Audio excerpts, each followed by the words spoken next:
Good morning, watch fans. This is Big Jim with the Big Wrist. This is part 2 of the state of my collection.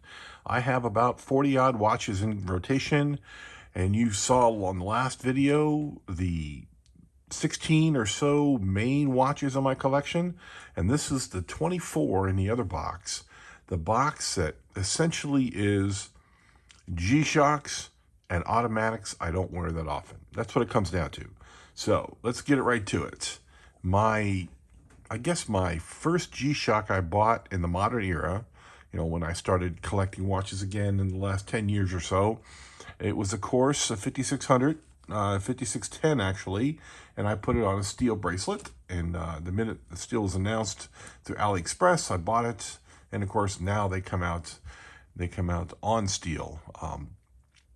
So I do like the squares, and I think I have 3. Do I have 3 squares? I don't remember how many squares I have. No, I guess I only have 2 squares. I have this square and I have this square, black, and I have the titanium, of course. Titanium, and I have the regular square.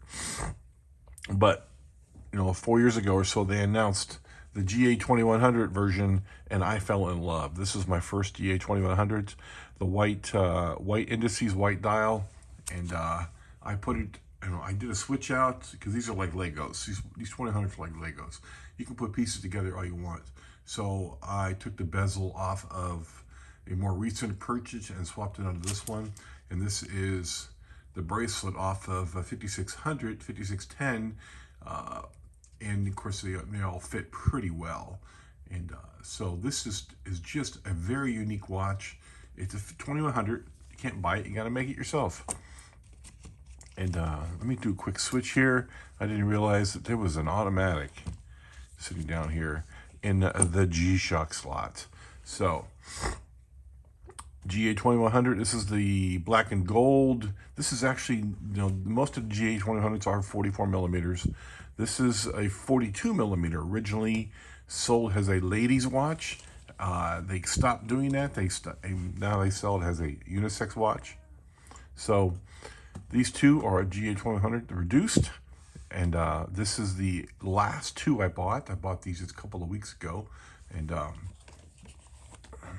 bought them just because they were on Amazon return. They were 90 bucks a piece, leaving completely stock. This is my Halloween watch, and this is just a really cool blue and white with steel, steel hardware. I just thought, wow, that's really nice, so I left it alone. Another one of my long-term, my second GA2100. I put this on the yellow dial from a different watch. This was actually a really bright yellow. Yeah, this is again, I swapped all these out. None of these are original except for these 2. Everything else has been swapped with some other part. My wife got me this for Christmas a couple of years ago, and I put it on this aftermarket rubber strap with, I believe it's, the straps are J's and K's, the strap adapters. They're probably the best strap adapter on the market. They're very durable. I bought the other versions, and they're all garbage. Another GH100. This one is the brand new module with solar. Very nice. I don't really care for the Bluetooth. I only use the solar. Up here, of course, is my Stealth Wealth, as it was called some time ago. The titanium black, solar, Bluetooth, all-in-one, square, does everything. Pretty nice watch, very comfortable. Still running about $1,000 used. They don't make them anymore. They've moved on to the MRGs, which are a little higher end. This is not technically a G-Shock, but it is just as durable. It's the ever-present Duro. I put this one on a rubber strap. 50 bucks on Amazon, hard to beat. This is another red version. I believe that's the dial. Yeah, that's the dial from this bezel. You can see the swap. Yeah, I think so. I'm pretty sure. Can't remember. Again, GA2100 and GA2100. This time it's on another rubber strap. This is a rubber strap off of another G-Shock. It did need an adapter. I don't know where that came from. I can't remember. And my steel. So this is my original SKX. Had this probably 10 years. This has been modded to death. I bought it as a partial mod. I finished the mod myself. It is, you know, it's a great watch. I don't like a day-date complication. I like date only. So the main mod I did was getting rid of the date. It's a ghost date in there. So now it's just, I'm sorry, ghost day in there. So it's basically covered up with this particular dial. And it's still there, but it winds exactly the way I want it to wind. It keeps really good time. And I love the jingly jangly piece of junk bracelet. You know, I can't complain about it. It's a great little jingle jangle bracelet. You know, you can get these on Modded for 300 bucks or so on Amazon and eBay. This is the Notice, my first Halloween watch. It has a big giant flaw in the dial there, right above the 8 o'clock. There's a flaw right there in the dial. But you know what? I still have it. It's got a good bracelet, an H-link, full articulation.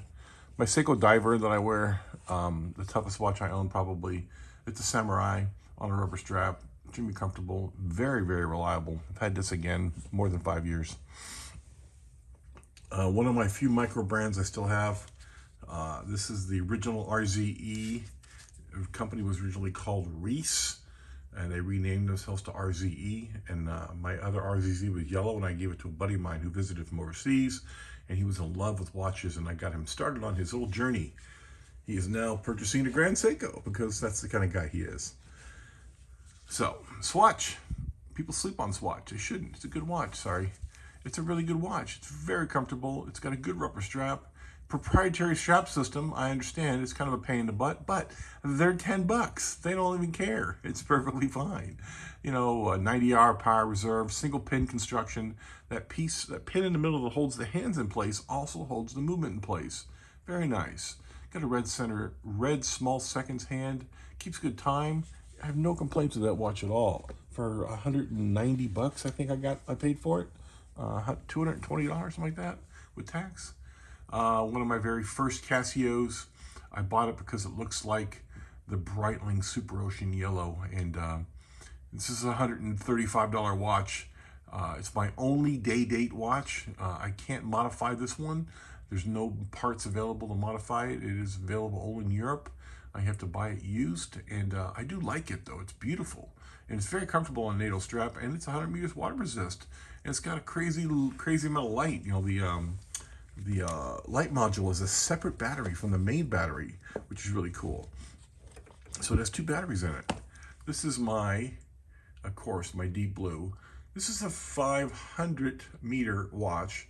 It's a thick boy. It is like 15 millimeters thick, but it keeps good time. It's got a helium release valve. It's got a very good bracelet. Look at that, very nice bracelet. Beads of, yeah, it's kind of like a beads of rice. Fully brushed, good clasp, very good overall action. You know, it's a $200 watch. And another micro brand, I shouldn't say micro brand. Deep Blue is a pretty big company. They've been around a long time. They produce a lot of expensive watches, and they produce a whole bunch of cheap stuff like this. So this is a good watch. Don't sleep on Deep Blue. If you want a good and expensive diver, and they make thinner ones, you don't have to get 500 meters. I just got it because it was on sale. One of my Citizens, this is the Citizen Yellow dive style watch. That is not a screw down crowns push pull. So it's a dive style watch, but it's super nice. I put a different clasp on it. I had an extra clasp, so I put that on there and made it better because I had the crappy fold out tin clasp we all hate so much. And I put a regular scissor clasp on it. But it's a good looking watch, you know, and I do wear it. I like my yellow watches. I have a bunch of them. My Long Island watch. This is Mark at Long Island Watch's first pilot watch. Maybe 5 years ago I bought it when he first started making these things. 42 millimeters, NH35 movements, date only. It's a pretty good watch. I didn't like the strap at all, so I put it on this blue Barton rubber. Very nice, extra long strap. You know, my other micro brand, my last micro brand in my group, and this is the Notice Yellow. This is the first gen 41 millimeter. Very nice, NH35, you know, running you 250 to 350 bucks, depending on where you buy it at, used. And I like this yellow Barton two-tone, very nice. And so this is my Snoopy.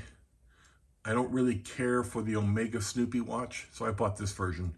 And I love it. I just love Snoopy. I've been raised with the Peanuts in the 60s. I'm a child of the 60s. And Snoopy is something I grew up with every single day. We had Snoopy cartoons in a newspaper. We had a cartoon on the Saturday morning cartoons. And of course, the Christmas and Halloween specials. So Snoopy has a lot of fond memories. So when this came around for $140 plus a coupon, I had to have it. So my Snoopy, and I love it. All right, that's the state of my collection, folks.